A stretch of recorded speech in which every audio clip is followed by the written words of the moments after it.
You're listening to an Airwave Media Podcast. Hey there! Did you know Baker's always gives you savings and rewards on top of our lower-than-low prices? And when you download the Baker's app, you'll enjoy over $500 in savings every week with digital coupons. And don't forget fuel points to help you save up to $1 per gallon at the pump.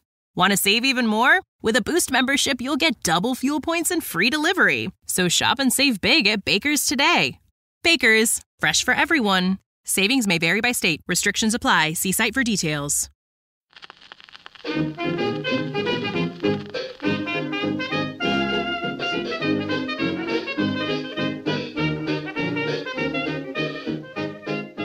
Hi everybody and welcome to Who Did What Now, the history podcast that's not your history class, with me, your host, Katie Charlwood, history harlot and reader of books. I know some of you who have been with me for a long time might be getting a sense of deja vu with this episode. I mean, that was never going to go smoothly. Things were going too well for me, weren't they? But here's the thing, if you have been following me for a long time, if you've been listening for a good while anyway, you'll know that I was planning on redoing some of the earlier episodes because the audio is well dodgy, and when I was initially making this, I was trying to keep it as, I want to call raw as possible. I was trying to stay true to me, and because I have ADHD and I have a stammer, I would try and keep bits of that in, which usually led to people leaving reviews like, why are you repeating yourself? And I would get so many complaints about it, and sometimes I'll keep it in, but sometimes there's just so much story to be told that I don't do that anymore. But when it comes to this episode in particular, what spurred me on remaking it, well, before I go into that, I should probably say, if you are new here and this is the first episode you've jumped into, I am going to try and swear less because I do have the mouth of a sailor sometimes. I think it just happens when you grow up in Scotland. You kind of gain this sort of punctuation with profanity. And it's pretty fun. It's good, and it's actually a mark of intelligence, I think of mine. But I am going to try and not be as profane, I guess. But yeah, warning, I do use adult language. I don't shy away from topics, that should and will be discussed. But yes, about this episode, I have a vendetta, an angry rage when it comes to the erasure of women in history and how they are often just lied about.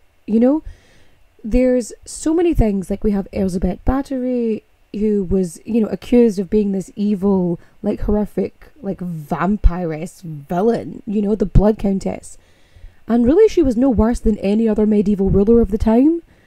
And every charge against her there was no proof of. So it's just, oh, look, a woman in power, let's mess with her. Dame Alice Kyteler, who was Ireland's first witch, supposedly. And she was a woman who had power. I mean, she may have, it's quite likely she poisoned her husbands, but the point is, were they nice people? And yes, so I know this is a long intro today, but here's the thing. I have also an issue with cultural erasure. So I lived in Scotland and I lived in Ireland for the majority of my formative years, between the two.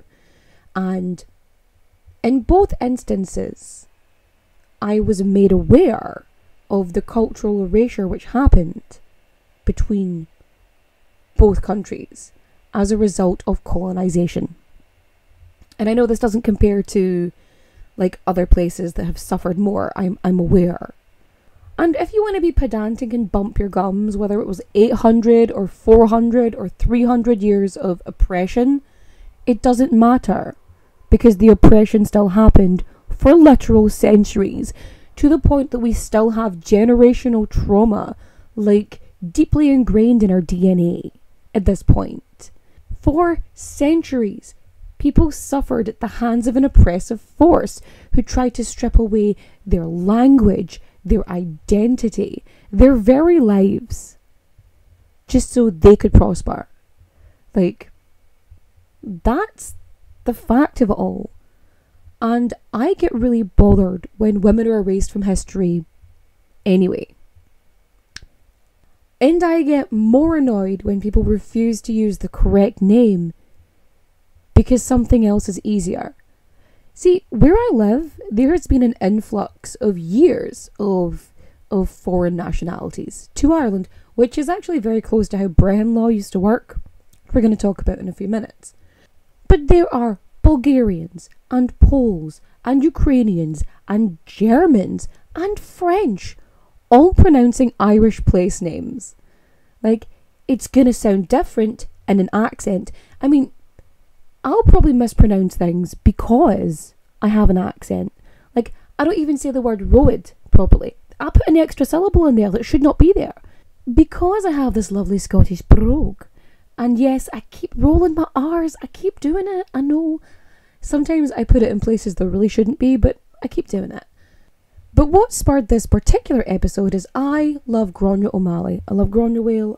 I adore her. And I had somebody contact me regarding doing an intro for their podcast about Gráinne O Malley. But they called her Grace. And first things first, I'm like, thank you so much. That's very kind of you. But I'm about to be really awkward because her name isn't Grace. And they're like, yeah, we know. I'm like, it's Gráinne. No, we know. And I was like, right, but her name is Gráinne. Like, that's her name. And their response was like, they were so flippant about it. And then I thought maybe it's me overreacting. And then I relayed the conversation to, a few friends of mine, people who are more rational and reasonable than I am. And they agreed with me. They were like, no, this is not cool in any way. Like, every Irish person I spoke to about it was very mad. And a lot of these people aren't really that fussed about, a lot of things. But culture to the Irish is a big deal, And so, like, they're like, this podcast, they're like, oh, nobody's really searching for her name for SEO purposes, we're like, Grace O Malley. And I'm like, right, okay. But here's the thing. I have quite literally put a book down and walked out of stores because they referred to her as Grace. Like, I have been like really interested and really engrossed, never wanted to buy like a book about lots of Irish women, for example, in history. And they will have referred to her as Grace. And I'm like, no. Because clearly you don't care enough about her to not call her by the proper name. And they say they've put a thing up at the beginning of the episode saying that she was, she was called this in life and then this after and whatnot. And I'm like, right, okay. But you do call her by her actual name, like, throughout the episode.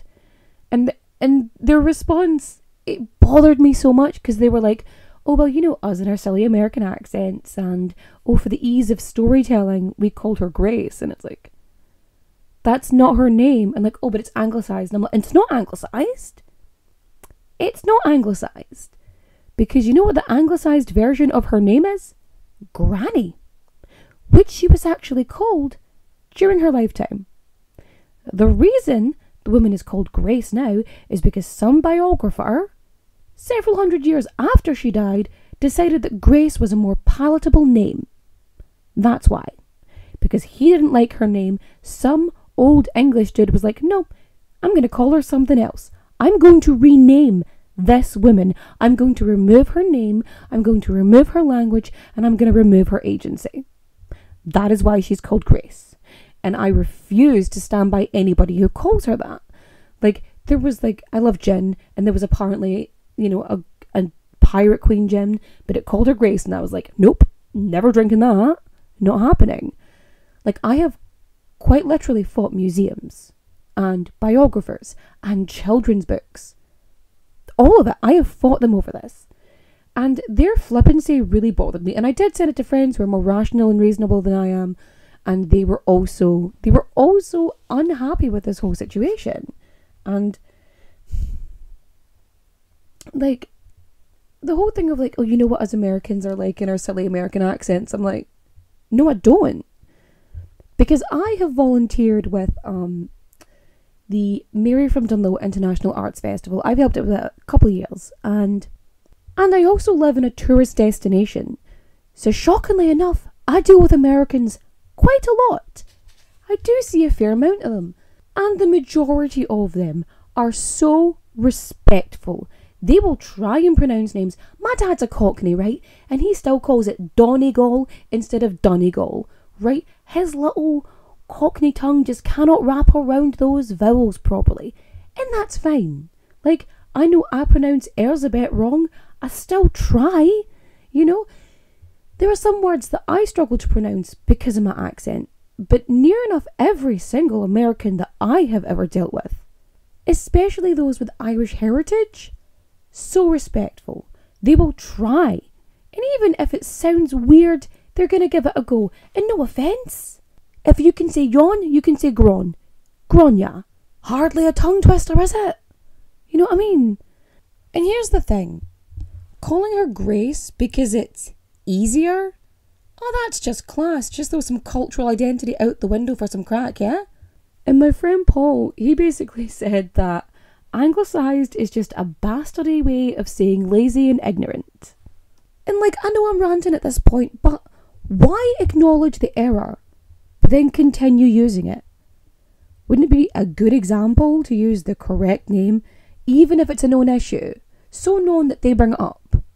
Like, isn't that the right thing to do? I mean, what is the point of having a history podcast if you're just going to shove two fingers up at a historical fact? At the end of the day, history should be provided by those who want to tell the truth, not just the colonised version of it. So, if you're Irish, or Irish American, or Irish Canadian, or Irish Mexican, I don't know, Australian, whatever, or maybe you just care about cultural identity, maybe you just care about culture, maybe you just hate colonialism, right? I am genuinely imploring you to support this episode. I don't have any other way to say it that I think she deserves her fucking name.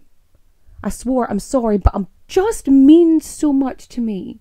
Like, if you were listening to this, if you're my follower, if you're a fan, if you care about women or women's history or anything of it, share, like, comment, rate and review 5 stars. Just go hell for leather for me. Because I want to prove to these people, I want to prove to everybody who feels like she doesn't deserve her name because something else is easier for them, I want to show them that her having her name matters. Like, she deserves it. It's her name. And I know what you're thinking. You're thinking, quit your jibber jabber and fact me. In fact you I will. But first, we've got to get our source on. Our sources are Gráinne O Malley, The Irish Pirate Queen by Anne Chambers. Gráinne Uí, The Pirate Queen by Patrick Flanny. Gráinne Mhaol, The Pirate Queen by John and Fatty Burke. And Gráinne Mhaol, The Irish Pirate Queen by Who Did What Now Podcast. Obviously we have history.com, biography.com, all of the good ones. And now, after the longest intro I think I have ever recorded, are you sitting comfortably? Good. Then let's begin. Our story starts in Ireland, which has been consistently raided and attacked and pillaged. Not entirely sure what pillage is. Something to do with hay. Yes, I did take that joke from a Tommy Tiernan show like 20 years ago. Cheers, Tommy. Loved you in Derry Girls. So yeah, back in the day, in the 1500s, you know, England had kind of a rule over Ireland. Kinda. So like, the Normans came in and they were like the 13th century. And the thing about the Normans is like the Vikings and the Normans and like a bunch of like the people who settled, you know, they just kind of fell into Brehon law. Brehon law is like one of the oldest like law systems, I think, in Europe. I'm not entirely sure. It's a little before my knowledge base. And Brehon law had like wonderful things, because like it's this whole concept of how people think Ireland is very homogenous, but it's not. It's always been very like it welcomed foreigners, and I think the anarchist Leak did it pretty well when he was saying that there was basically 3 rules. Either you come in and you accept the laws and the rules of Brehon law and Irish culture and whatnot, and that's good. Or you don't accept it and you leave, or you don't accept it and stay and then we fight. You know, that's basically it. And the Norse Gaels and the Normans and all that, they would start intermarrying with, you know, families of Gaelic chieftains. Like, they would intermarry because, you know, you catch more flies with honey than with vinegar. And a lot of the time they would just adopt culture and the way things worked because it was easier. You know, once they had settled. Which is kind of funny when you think about it, because the rights that like Norse women had and the rights that Irish women had under Brehon law, very similar. Like, they had, like, life was pretty good for them, you know what I mean? Compared to like other places in Europe. But yeah, so there's raids and invasions and stuff. And then England basically has control around the Pale by the time Henry VIII is crowned King of Ireland, because of course he is. Of course he is. Because he has to grab another territory, especially when he loses Calais to the French king, because he's constantly in a dick measuring contest with him, but that's neither here nor there. So when Edward takes the throne, right, he doesn't really do much. Not really. But when Mary the First is crowned Queen of England, she decides she's going to, like, take over. She's going to do the plantations in Ireland. And so she sends people out to, well, King's County and Queen's County, which is Offaly and Laois and Offaly. But yeah. And they take over, like, existing forts that the Normans had built, like, for yonks ago. And they do that. And I think I covered this in the Queen Mary the First podcast episode. They're like, because they weren't allowed to, like, hire Irish people or, like, fraternize with them, and because they had to basically protect themselves, they didn't really gain anything because they were constantly being raided by clans and whatnot. So it just failed miserably. By the time Elizabeth gets on the throne, she just starts planting them all through Connacht. She's like, I'm putting them in there. Yes, absolutely fantastic. Yeah. Then when James takes, it's just the plantation of Ulster. It just gets worse the further you go, you know. But yeah, roll back. Henry VIII, he's still married to Catherine of Aragon, but he is chasing Anne Boleyn. It's about 1530-ish, because it's a woman from history. Why would we have a date of birth? Why would we have anything exact? Of course we don't. We don't. Meh. No. So yeah, about 1530, Gráinne O Malley is born. And she is born into the infamous O'Malley clan. Now, they are a seafaring clan. I bloody love pirates. I do. I love pirates. I love buccaneers and privateers and everything in between. I love them. And so the O'Malleys are this seafaring clan on the west coast of Ireland. And they rule over the baronies of Murrisk and Burstock and all the land around Clew Bay, like, although Mayo, they're in Mayo, right? And these lands, they're basically known as, you know, like part of the Kingdom of Ireland. So they don't accept English rule. They don't accept that Henry, King of England, Lord of Ireland, no, you're not. No thanks. They just don't accept that. And this is an Anglo-Norman area, which is another story for another day, but it was completely Gaelicized by the time Gráinne comes along. So by the time she's born, it is Irish speaking, it is Irish cultured, it is Irish. Like, that's it.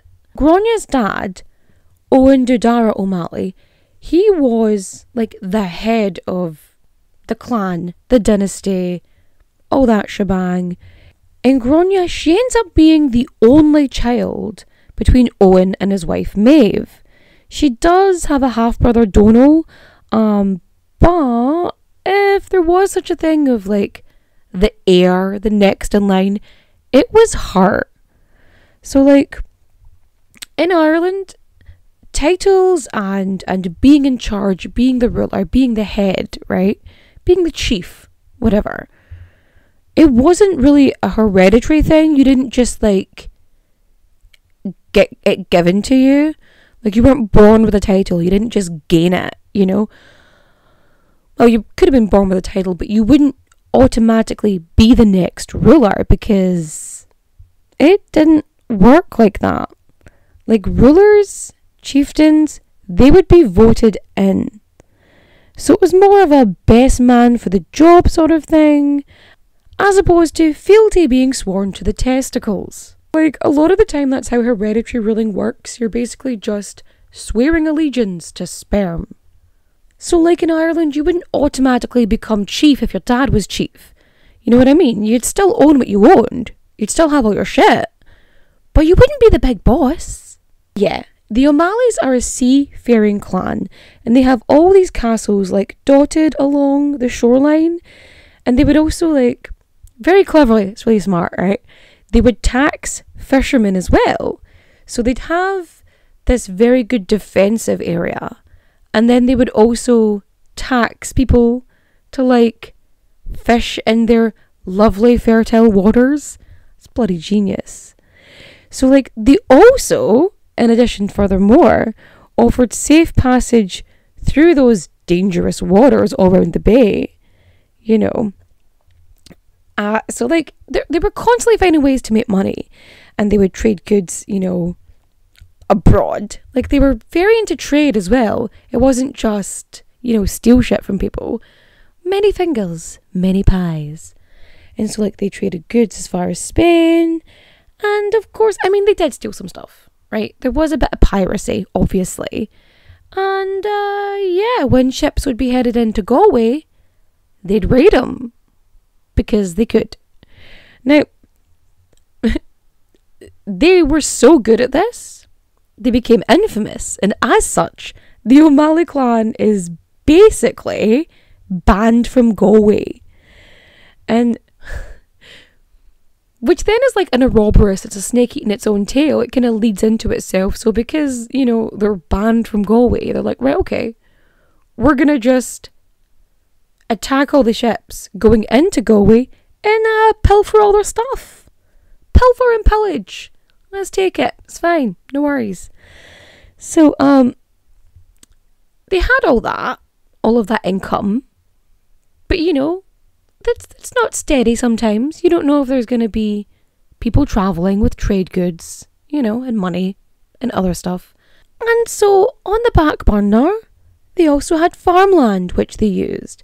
Because obviously they needed like wool for cloth and meat. Not wool for meat, but like sheep. They'd probably eat them, I would assume. I feel like they would. Like, they would be useful. They want to make sure you're utilising all the animal, right? So they did have farmland, they did have all this other stuff, but they were really into, like, seafaring. Like, they liked the sea. So growing up, Gráinne would have sort of known this. She would have gone out in the ship with her dad, and she would have been involved, right? And growing up, she probably would have spent a lot of time at Clare Island in Clew Bay. But there is always the possibility, it's quite likely, that she was fostered out at some point to another family. And it was like really common at the time, because it was, you know, it was twofold, right? So first things first, you would be protecting your heirs because they're away and they're being like taken care of, especially if you're out like raiding and pirating and whatnot. And the second thing is, it was a really good way to create and or maintain a political alliance. Which, as I'm sure you know, is the way a lot of marriages happened way back in the day, especially with people of power, you know. And when Gráinne, she's a kid, or so the legend goes, she says, she asks her dad if she can go out sailing, if she can join him. And he says to her, like, no, you can't, like your long lovely hair, you know, those locks, they're gonna get caught in the ship's ropes.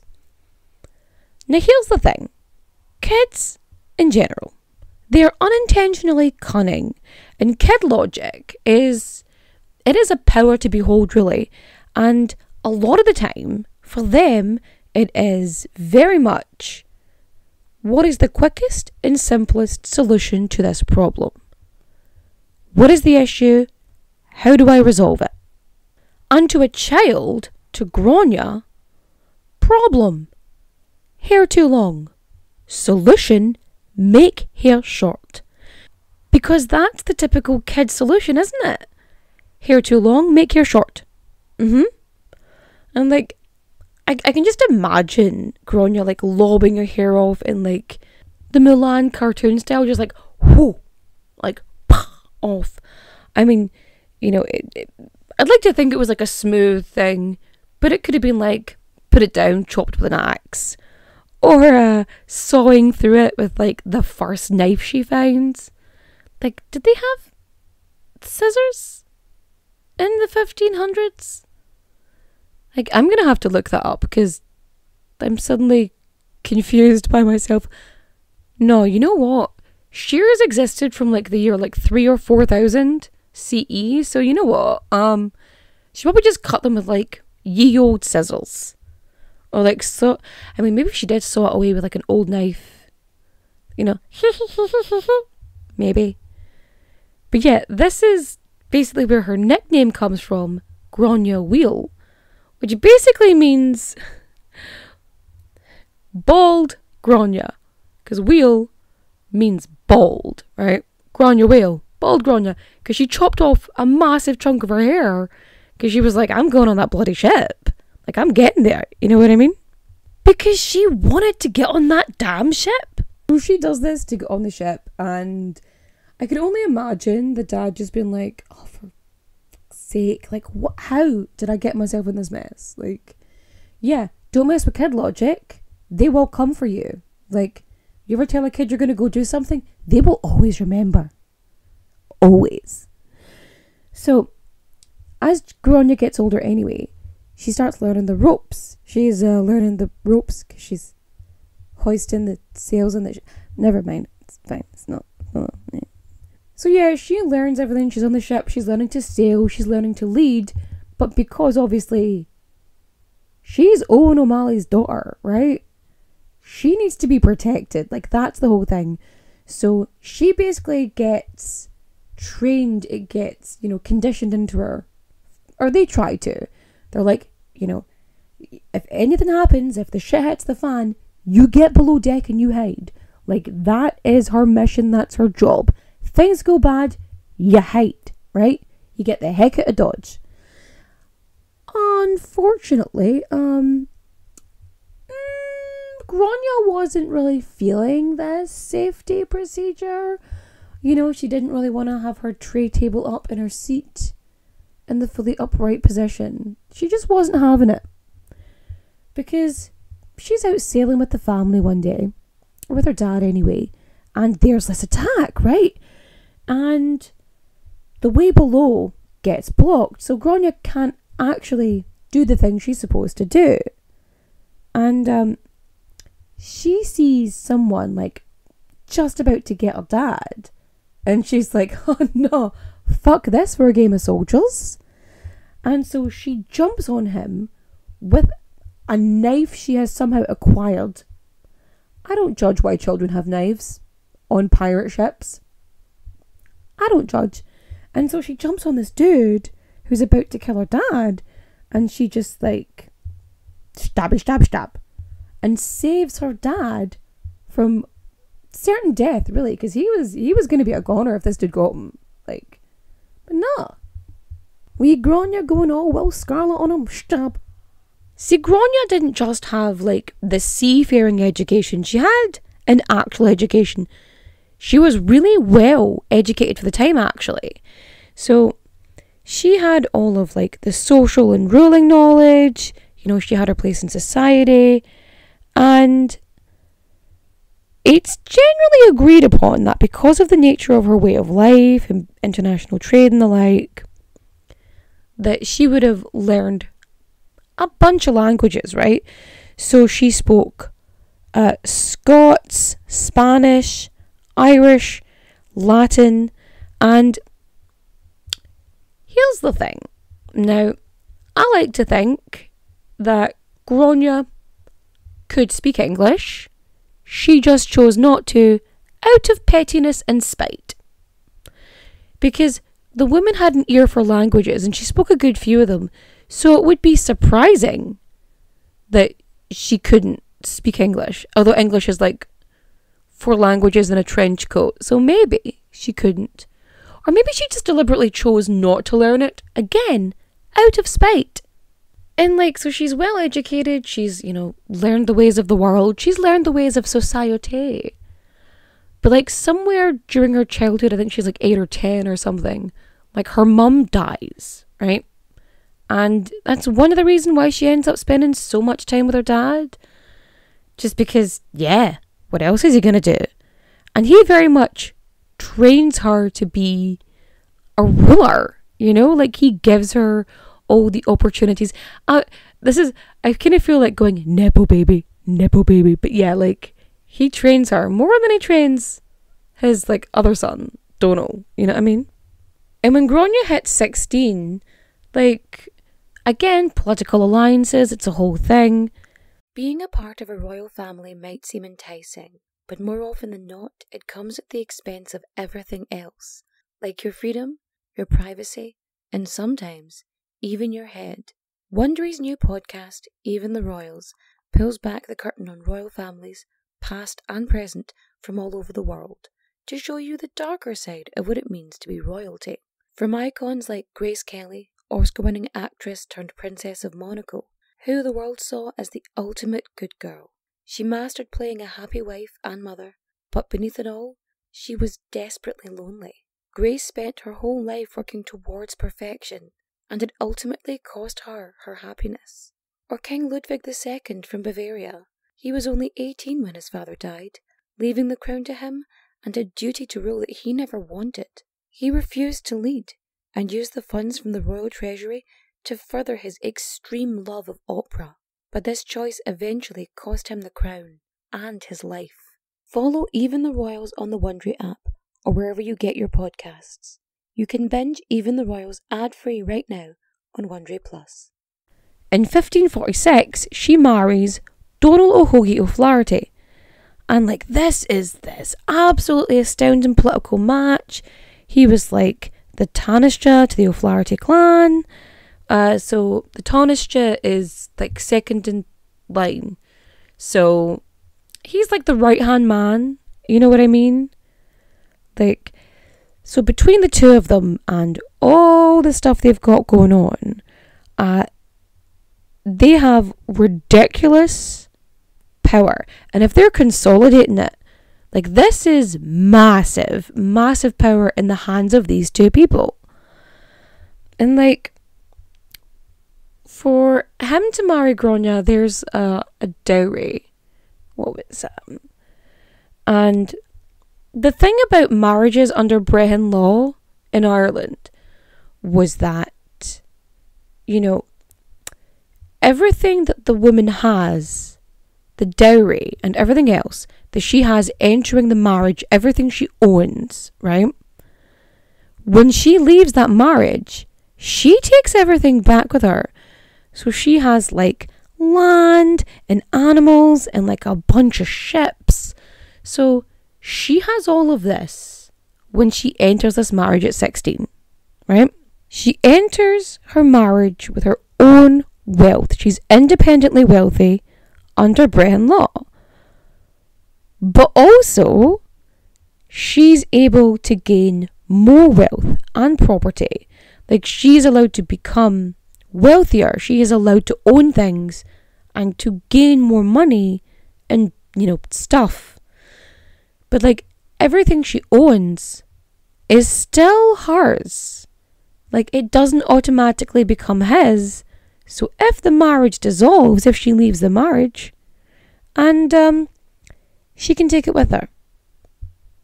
Now, as it turns out, Donal, he was neither a great husband nor a great leader. I mean, like, he kind of sucked, to be honest. He has a really quick temper. It's also really bad. It's foul is the word used most often, actually. And he was the man. You know how I said about Henry VIII and the King of France? Like, this dude has the same energy. Like, he was constantly, like, getting into skirmishes with neighbouring clans. He would just constantly go out and just fight for the bloody sake of it, right? And they're married for, 18 years? And they end up having, like, 3 kids together. So they have Owen, Maeve, and Murchy. And Murchy is actually Murcha. Remember how I said I say words wrong? I have a feeling I've said Murcha's name wrong. Like, I tried to Google it, and I tried to ask my friends, and none of them are answering me. The worst thing is, have I probably said it correctly in another one? Like that, so that would be very embarrassing. So Murcha, he's born on a ship. And yeah. Murcha, one of them got back to me. Murcha, okay, great. So Murcha is born on a ship, and over this course of this marriage, like, she's doing her bit. She is earning money, she's sailing, she's trading, and Murcha he's born on a ship, right? And a few days after giving birth, the ship is attacked. And again, because she just can't help herself, instead of hiding, like, she grabs her stuff and she just joins the fight. And she wins, because of course she does. So yeah, they're married 18 years, and during this time, she is doing her bit. She is like the better leader out the two. And by 1564, like, lower ranking sort of members of the Flaherty clan, they want to, like, expand, right?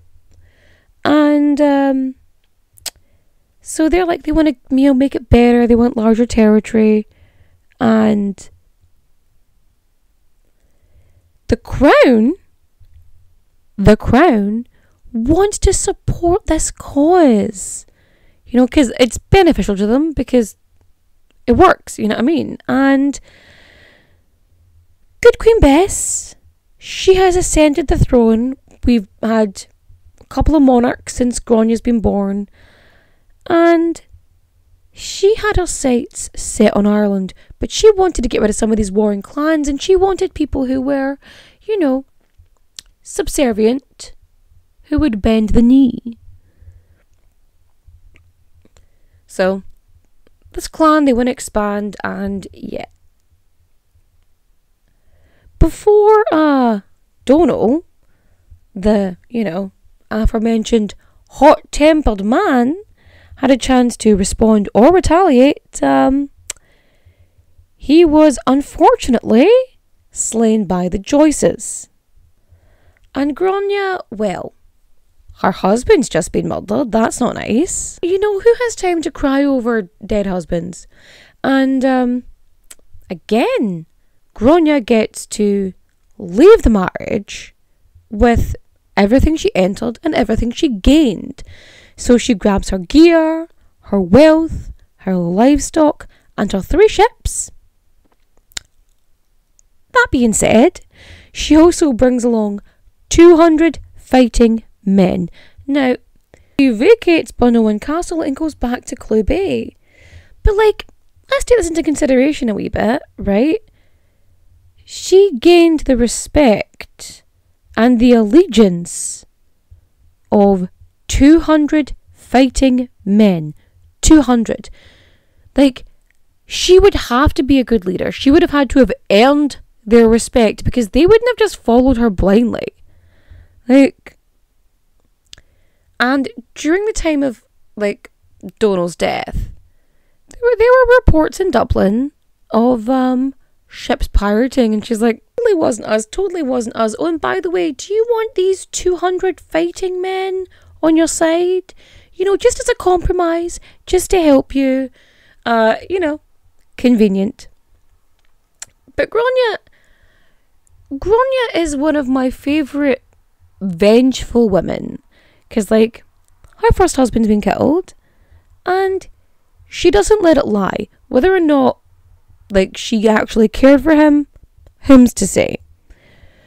But when Donal is murdered, when he is slain, she either lays siege or repels a siege. It's kind of fuzzy on that detail. I mean, but it's Gráinne, so, 50-50. It's more than a 50-50 chance. Like, it's more like a 90-10. It was probably her laying siege. That's her. She probably attacked first, because, yeah. So, she lays a siege on Cox Castle. I'm not making this up. This isn't a euphemism for something. She raids Cox Castle, and she wins. And then she names it Hen's Castle in her honour, because she's like, just to let you know, you were beaten by a woman and that I now own you, bitch. Like, that's what that's about. So she does that, and off she pops. Back to Cluby, back to Clare Island, etc. Back to do her thing. Gráinne, she's a woman. She has needs. And she briefly takes a lover. As she should. And, the lover is supposedly a shipwrecked sailor. He could be. I mean, from where? Whom's to say? But she found him on the beach, like the Prince Eric found Ariel. He's like, yeah, that'll do. She's like, you're fun. You're mine now. So he gets slain by the McMahons of Ballyvey, right? And again, being the calm, collected, reasonable person she is, she seeks vengeance, attacks the McMahons. She goes to the castle of Duna in Blacksod, right? And she just goes in and just gets rid of her lover's killer. Like, he is also slain now. Adios. Which she may have said, because she did in fact speak Spanish. That's if they even said adios back then, because, words change over time. So about 2 years after the death of her first husband, Gráinne remarries. And she marries Richard a la Rosa Burke. And Burke is her second husband. But he's also known as Iron Richard. I mean, it's not the worst nickname I've ever heard. I'm just saying. So they have one kid together, and that is Chibach Burke. And he would end up becoming the first Viscount of Mayo. Now, wait, was he the one that was born at sea? Is Murcha a girl's name?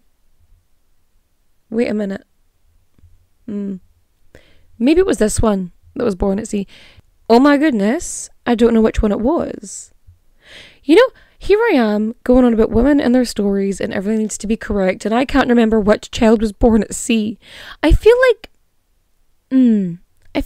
yeah, I definitely got it right last time. You can't shame the shameless, but, oh dear. But yeah, so her second husband, Burke, now this may come as a surprise, but he was also a crappy husband. Like, to the point that when he left, right, to do whatever he did, I don't care about him, Gráinne basically locks the doors and yells out of a window to Iron Dick, "Richard Burke, I dismiss you." And that was that. Because there's this whole thing with Brehon law where you can, like, divorce your husband by shouting out a window at him. Fucking love it. That's just quality. And yeah, she gets to keep the castle, and she also keeps Iron Dick as an ally. Like, that's ridiculous. So she stays in the O'Malley castle in the summer because it's a stronghold. It's strategically like the best place to be. It's right in the centre of her sea kingdom. And like, it is home alone up to the hilt. It has got smoke signals, booby traps.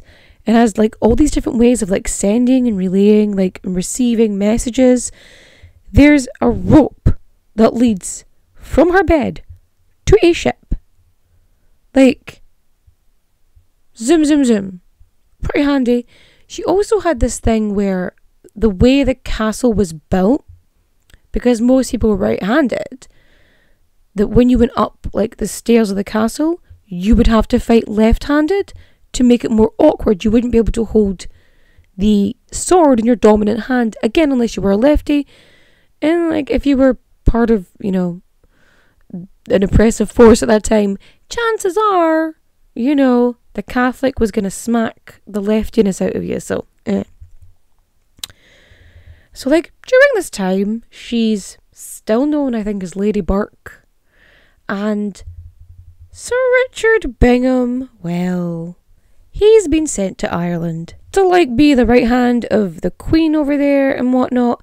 And he absolutely despises Gráinne. And in 1576, he writes a letter stating that she was responsible and or involved in every single rebellion against the crown over the last 40 years. Because the crown has taken power all over the shop, and lo and behold, the arsehole Bingham is like, oh yeah, this woman's definitely to blame. And yeah, Gráinne's no fool. So yeah, when she sees the Lord Deputy Sir Henry Sidney, she offers her 200 fighting men, she offers her 3 galleys, she offers it. You know? Because he was trying to get everyone to, like, pay more taxes, and people just weren't doing it. And they were, like, rebelling and fighting and stuff. So she offers, you know, help. And he's like, haha, lady, no, I'm good. He's, like, one of the people who called her, like, Gráinne or Granny. You know what I mean? But yeah, within 3 weeks of this offer to the Lord Deputy, she sets off. She's away to plunder and whatnot. And then she gets captured. And she's kept for a bit. And then she's sent to Dublin. And she's sent in chains. And at this point, she's going to be, like, she's 48-ish. Almost 50. And she is sent there as like this demonstration of lying to the crown. Like, mate, she did offer you help. And then she went off pirating. Because like, you can't be pirating. And she's like, I'm not pirating.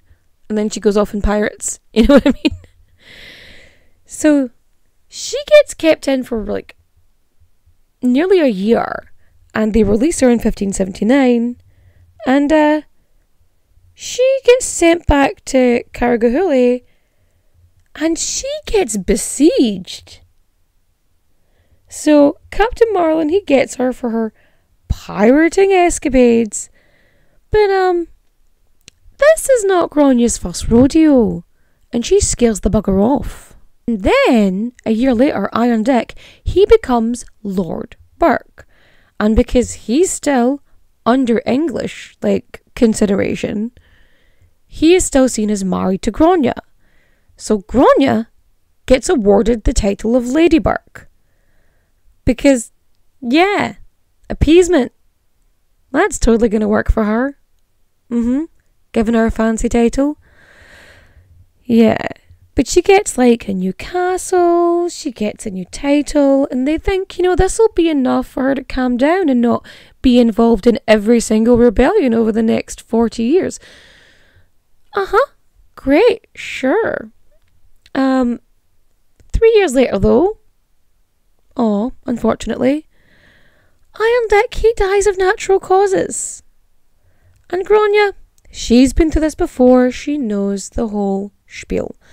So she packs her bag, she grabs her followers, her, 1,000 head of cows, her mares, and her fighting men, her galleys, and she heads back to Carrigahowie. And she's 53. She's independent. Why? Why would she get involved in anything nefarious? Because some people just love the sea, right? They just like it. Because when you're a professional pirate, you don't have to wear a suit. And yeah, why would she do that? Anyway, 1584 rolls round, and Sir John Perrott, he is appointed the Lord Deputy, with our dear old friend Richard Bingham as the provincial president of Connacht. And my God, that man hates the Irish, and he despises Gráinne with a fiery passion. So Perrott, he's trying to catch more flies with honey than vinegar, and Bingham, he very much prefers the stick to the carrot. So the Burkes, they start rebelling. Bingham, he is unnecessarily cruel. So he sends his brother to go kill Owen O'Flaherty, Gráinne's oldest son, right? So Gráinne invites, Bingham's brother in. He offers him hospitality, right? Like Game of Thrones, like the phrase, like, you eat in the house, it's a whole thing. So they get in there, and Owen O'Flaherty, he offers, food, wine, everything, a lovely dinner. And what does he get? Stabbed. He gets stabbed. 12 times, in fact. And again, in a move that should surprise absolutely nobody, Gráinne decides to join the rebellion. And Bingham, for his just uncouth act, he gets sent to help the Dutch with their fight against Spain. And while he's away, Gráinne sails round to the Pale, right? And she asks Perrott for a pardon for her and her children for their past offences. And he's like, absolutely, no problem, barely an inconvenience. And yeah, all is well, everything's good. 1588 rolls around, and the Spanish Armada is coming in. Unfortunately, the Spanish Armada had to deal with weather, which was the main... If it didn't have a storm, if things didn't go badly, English history, I think, would be very different now. But so, Spanish Armada happens, people get washed up on the shore, and as far as we know, Gráinne was involved in saving Spaniards, because one of her main trade routes was Spain. She spoke Spanish. And there's a rumour that she saved a bunch of Spaniards and brought them over to Scotland where they were safe, from Elizabeth. Or so they say. But yeah, it's 1588. Perrott is replaced with Fitzwilliams. Bingham returns and just fucks everything up. He's killing, he's laying waste to the land and the people. And Fitzwilliam, he tries to rein him in, but does not work. And Bingham gets tried. But, again, rich white dude. He gets acquitted. Quelle surprise. And because he's not happy with, the amount of suffering he's already caused, Bingham returns to Connacht and is well mad. And he is absolutely hell-bent on destroying Gráinne. And when she is out at sea, destroys her lands at Carrigahowie, right? And somehow, some way, he aligns himself with Murcha, her son, Murcha O'Flaherty. So she is well mad about this, and Gráinne just straight up removes him from her will, and she just basically denounces him, removes him from her life, the whole shebang, cuts him out. Oh yeah, and then she torches all of his shit. She just sets it on fire. And yeah, all of Gráinne's fleet ends up impounded. So by 1592, Chebuge, he is held captive by Bingham And Gráinne is just not happy. She's not in it for this. And she is genuinely worried that her youngest child is going to be executed because he's like linked to the rebellion with the Earl of Tyrone. It's a whole thing. And she needs to put a stop to this. So like the following year, she ends up going all the way to the top. She goes above Bingham's head. She goes straight to the manager and requests an audience with Queen Elizabeth I. So she shows up in Greenwich Castle, right, to meet Queen Bess, right? She gets frisked and they find a dagger on her and she's like, protection though, innit? Like, she's like, of course I'm going to show up with a knife. I am in an enemy's like location. It would be stupid for me not to. And they're like, fair enough, but we're still going to take it from you, you know? And so she sneezes. She's like, her allergies are playing up or whatever. Him's to say. And she's given a handkerchief. So she blows her nose and then throws like the handkerchief into the fire. Like, and the courtiers and everyone, you know, there, so everyone at court, like all of the gentry, everyone surrounding, everyone is absolutely appalled at this. They are shocked. They are aghast. And they're like, what is this horrible act that has been committed upon us? And Gráinne's like, what? It was dirty, so I got rid of it. Like, I think it's more of a shock value thing. She did it just to go boo at them, you know? She was like, oh no, I burnt a hanky. What are you going to do? Ooh. So she ends up chatting to good Queen Bess, right? She's chatting to Elizabeth. I don't know why I call her good as if she was. She was an arsehole like everybody else. So they're chatting in Latin because Elizabeth doesn't speak any Irish and Gráinne apparently speaks no English. And Gráinne's, I mean, she's far pushing it at this point, you know. She's old. And she says to Elizabeth, you know, listen, I was seafaring, I was buccaneering, I was pillaging and pilfering and plundering, and other words beginning with P, because we like alliteration here. I did all that because it was out of necessity. I, a poor woman with terrible husbands. Ugh, am I right? You know, and Bingham has it out for me. And, you know, and I had to do it for my own safety. And I just want to go and live a farmer's life, which would be nice if this dude didn't destroy all my shit. You know, it would be great. That's all I want to do. Unsurprisingly, Bingham is pissed. Massively pissed at this information. And so he tries to like flee, but he gets arrested in England. I mean, it's not too long before he ends up back in Ireland because, again, rich white dudes, you know what I mean? Members of the gentry, things are going to go well for him. He's fine, you know? Whatever. So, Elizabeth, she believes Gráinne. And she, you know, says that she will be a loyal subject upon receiving a small pension and other such goods, right? She's like, I have appeased her. In my infinite wisdom, I am correct. And she is, you know, like, it's actually really funny though, because like, see, when she met her, she wouldn't curtsy to the Queen, because she's like, I am the Queen of Ireland. Why would I curtsy to you? Like, we're both queens. Deal with it. So, yeah. Bingham, he's incensed, right? He's just so mad about this.